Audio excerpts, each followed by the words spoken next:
Hey everybody, welcome back to the Second Opinion podcast. I have Katie here, myself, and then we also have Dr. Krishna Tewari. Or KT. Or KT and KT. I wanted to bring him in today to ask him a little bit how he started his company. Because I don't know if you guys know, but he is a physician, but he also began a company full of physicians. So how did it all start? That's a loaded question. So I think you're referring to Inpatient Specialists Group. Is that the name? Well, that's the only company I know I've started. So I hope it'd be nice if I started more. I don't know about, I guess. So you started Inpatient Specialists Group. I did. What year? 2018. Okay, so it's been what, coming up on 5 years? Almost 5 years now, yeah. Okay. How many physicians were you starting out? Well, about 4.5 years ago, it was me. So just one. And then very quickly I was able to recruit about 2 physicians. So just a little background history. So I was with another big company here in town, and I was a partner of that company. And I had this opportunity that came to me to say, hey, look, why don't you just go open up your own? And, I had within the hospital, so we're a bunch of inpatient physicians, so-called hospital medicine, right? Hospitalists. So a hospitalist. Hospitalists, yeah. So you only work in the hospital. Only work in the hospital. Well, and like rehab centers and what's called long-term care, post-acutes. What the lay people would be like a nursing home. A nursing home, yeah. Fun places, right? Mm-hmm.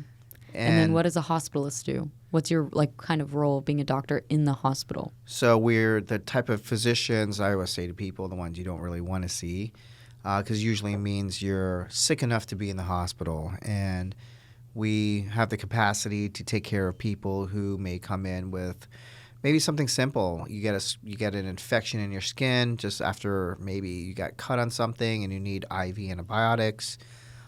Could be more serious things like congestive heart failure, pneumonia, anything that may put you in the hospital. So when you go wait in the emergency room, it's not because of us. It's usually because the ER people, they're busy. But once they do enough tests on you, they realize, oh, well, you're sick enough, and we're going to call a doctor or a team, and they're going to be the ones that's going to be taking care of you for your entire hospital stay. So we're that team. We're those physicians that take care of those patients. And you'll consult another group if they need maybe more specialized care. If they need specialists, we could bring them on board. Typically, though, we have the capacity or the ability to manage critical care patients. Sometimes we are in certain hospitals, obviously smaller communities, like you can run the entire show, ICU, everything. Now, obviously, you're in a bigger town, bigger hospital. You definitely have more backing with specialists and other fields of medicine. But typically, we have the ability to manage almost everything, minus surgical stuff. But procedural stuff that may require throwing in a central line and doing other minimally invasive. We have training for that. So you start this company. It's Correct. Just you. You're on your rogue, kind of. Sure. And then you bring I'm a couple rogue. more. So then you bring a couple more. Uh-huh.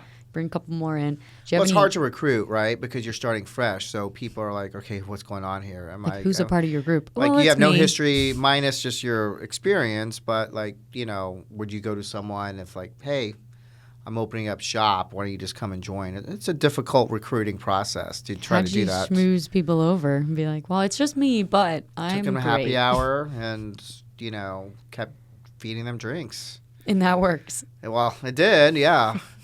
So did you have any issues starting up? Well, I mean, I have experience, obviously. I was chief hospitalist for a hospital for 4 years. I have started up in my old company. I pretty much started the entire internal the inpatient medicine side of everything. And then I also recruited most of the physicians, about 90% plus within that company. And then also managed that and set up the post-acutes, like the nursing homes and everything, because for people who know the insurance world or healthcare, we were an ACO, Accountable Care Organization. So money matters, quality matters, value-based care medicine really matters. So you have to really know how to build and design that, I call it an ecosystem, right? When someone is sick, you don't want to be that person who goes to the hospital, you're sick, and you're waiting, and then let's say you get admitted to the hospital and you're just lying there and everyone asks, what's really being done to me? Mm-hmm. So you want to be that team of doctors who are thinking ahead, trying to figure out a plan for them, try to get their medical care, and then not only look at that component of things, but also when they go home, the whole country is changing in terms of what's called quality metrics and value-based medicine. So we have to focus on making sure those people don't return back to the hospital. They go straight to their primary care physician who actually manages them, our specialists, and it is our responsibility to assure that they stay healthy or they stay at least at bay and can be managed from an outpatient and they don't have to return back to the hospital. So even though you're an inpatient physician, I know this, but for everybody else, you have to have a pretty close-knit relationship with primary care outpatient clinics, outpatient services? Sure. They're the ones who give us business, and they're the ones who trust us to take care of their patients. I always say they're lending us their patients because they have enough faith in us to ensure that we're going to take good care of them and send them back to where they came from. And make sure that they're at least a plan. If they're not better, at least there's a plan to make it better. And the appropriate testing and workup was done so that it makes their life simple and easy, and they can now go on with continuing their workup and managing that patient. So now you have, let's say, fast forward, now you have like 10 physicians. So, well, I'll give you a little background. Okay. So start off with 2, and I had a non-compete with my old company. So what's a non-compete? For the other people to know. For people to know, it's basically when you leave a company, you have to stay away from your existing place of work for a period of time. Mine was 2 years and a radius of miles, so I could not go work in a hospital that was within a 5-mile radius, let's say. So for me, I had the opportunity to start at Tampa General, actually.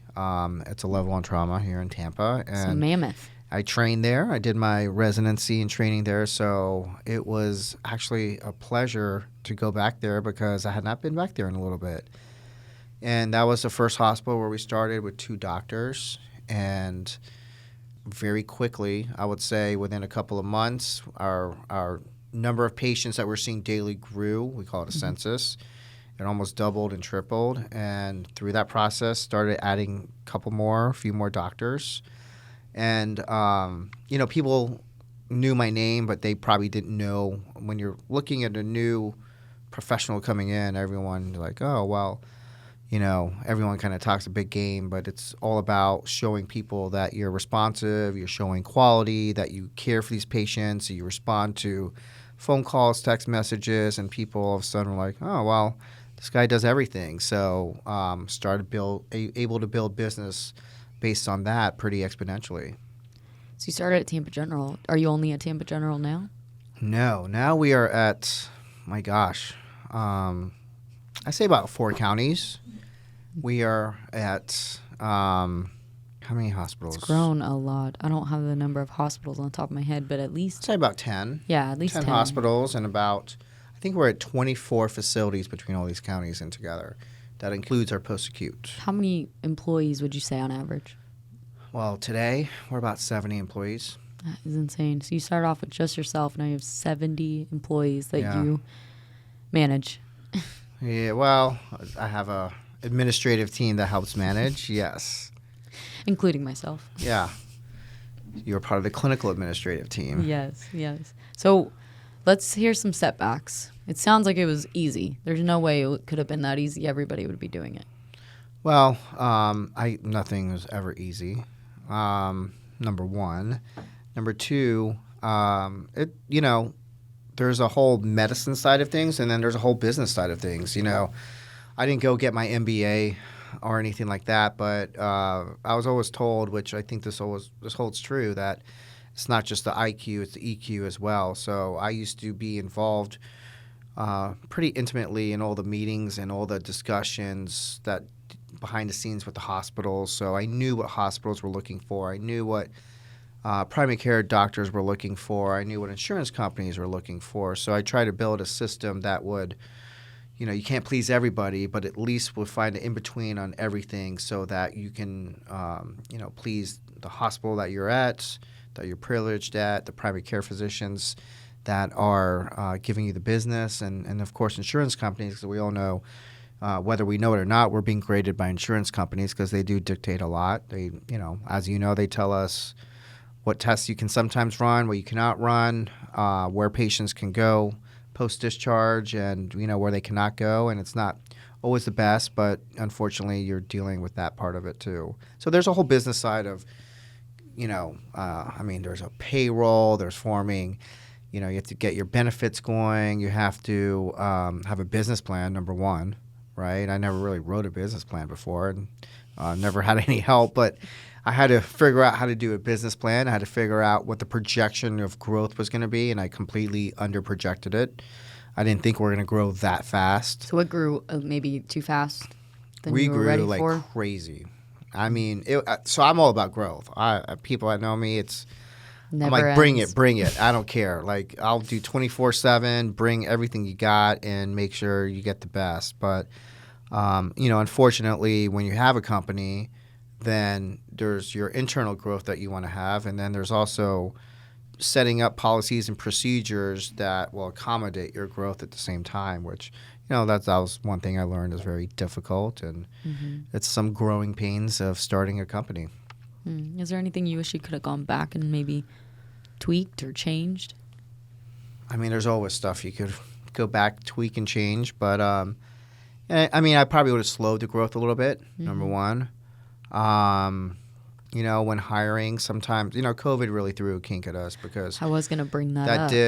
That did affect affected our growth. It affected our ability to really,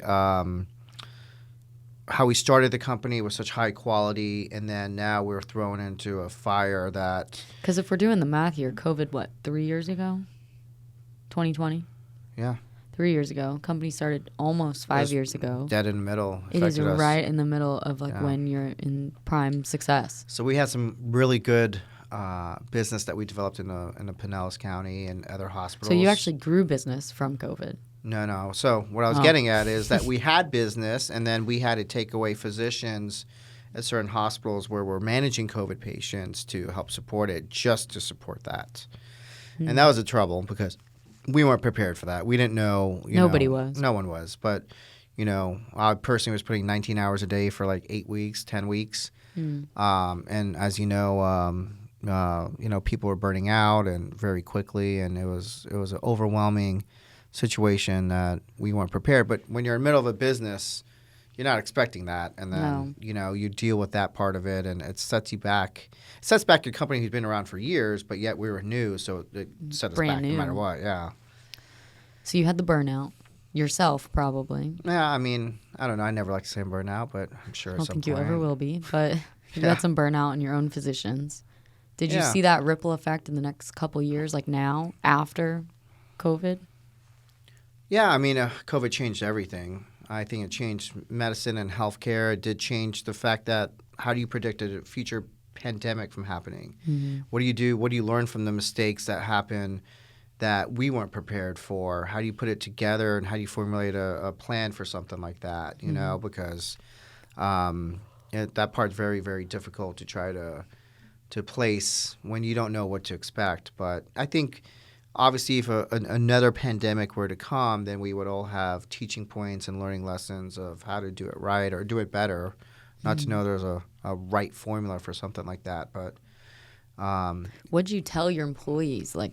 Because it went on for, I'd say, around 2 years. COVID really went on for around 2 years. What'd you tell them?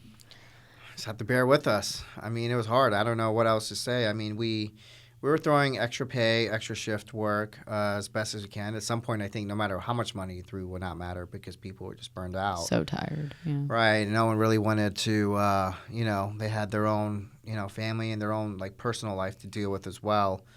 But, you kind of get to the point where you try to find extra help and think outside the box on how to find it. Well, you guys pulled through. we pulled through. But yeah, I think, we're still feeling the lasting effects from it. But, I think it's a teaching point for the world, not just us. Do you have, for people who are trying to start their own business, any recommendations to do, not to do? Well, I mean, first of all, I think everyone has the wanting to do it, I guess. It's something that I think everyone should try, because starting your own business, I mean, we live in a society where the opportunity is there. You could go open up an LLC today, right now, and technically have a business plan and be ready to go. So, I think that depending on what the type of business, in terms of the medical field, I think I've definitely learned a lot. You have to learn about the different insurances. You have to learn about the reimbursement. You have to learn about your billing, which we've had several billing companies, because, you think that everyone sells you the same speech that, oh, we're the best, we do this, that. So you kind of fall for it. Not that everyone's horrible, but you learn. Now you know exactly what, to really ask for versus hear their pitch and, kind of say, okay, well, for the sake of it, I'll hire you. But, now we put a lot more time and effort into really trying to dissect the situation and find out what there is. And then you have to find out physicians, malpractice. We're a very expensive payroll. Physicians are not, their salaries are more generally higher. They're not cheap. Their liability is higher. Their needs are higher. The benefits in general are usually higher. So there's a cost that comes to that you really have to put together. And then, you onboard a physician, and it takes by the time you have them registered with all the insurances. Oh, to have them credentialed? It takes credentialed, 3 or 4 everything. months. There's that time, and then there's credentialing of the insurance companies so that you actually get paid in the registered insurance. That's another several months that you have to do. So, it's a big investment into each person. You are really investing, putting a lot of time and effort, a lot of manpower from the administrative side.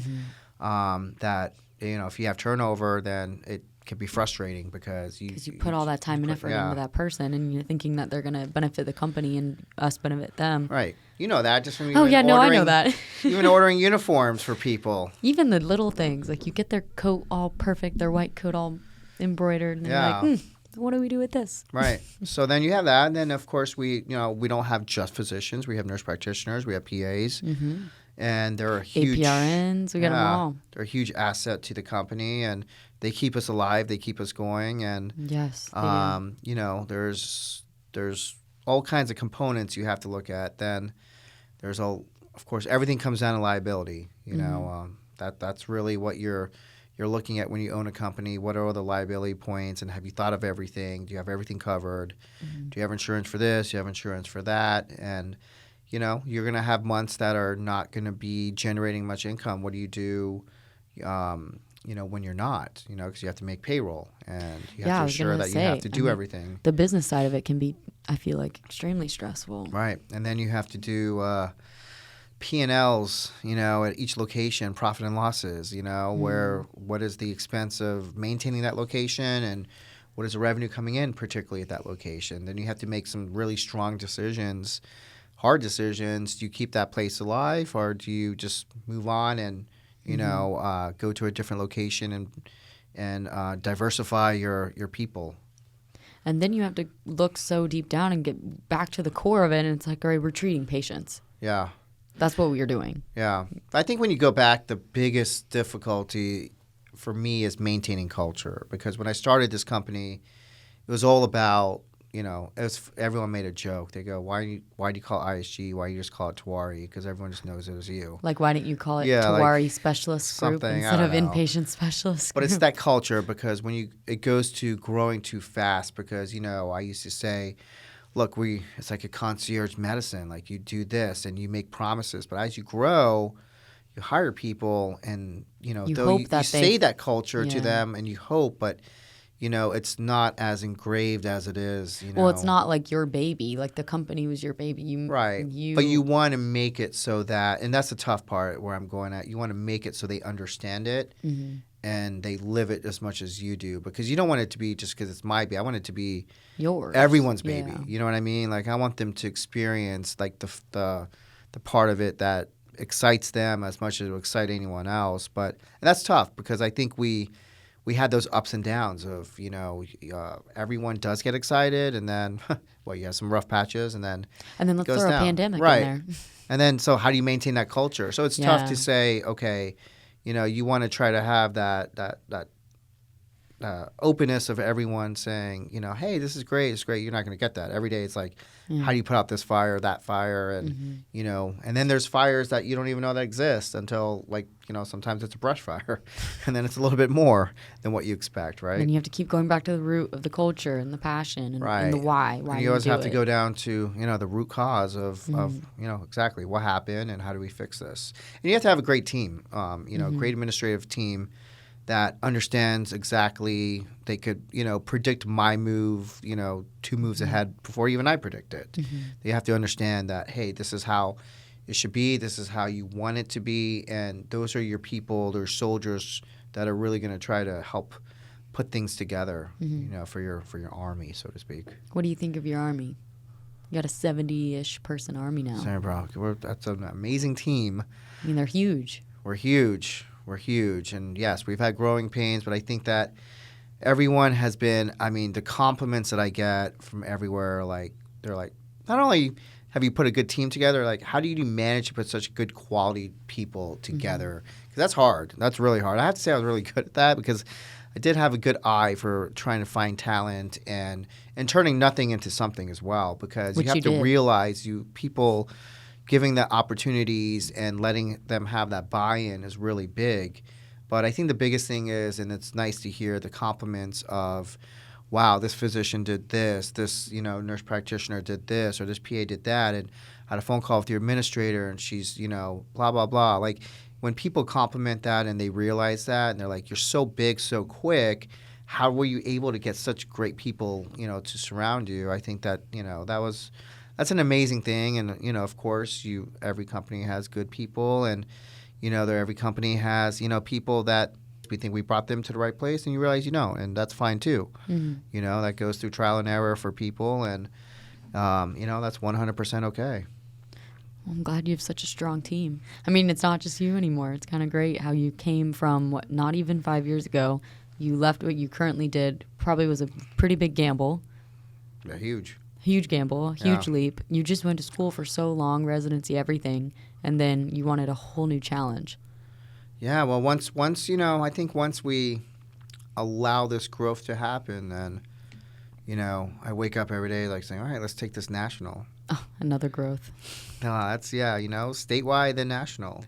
Well, you never know. You could be seeing Inpatient Specialists Group near you one day. Well, I'll throw in, we did have an opportunity to go to Dubai, so, have a program working in Dubai that just came up recently, so maybe we'll go international. Well, never know. I hope so. Well, Dr. Tewari, I'd like to thank you for coming today and sharing all about the company. All right, everybody, thank you for listening.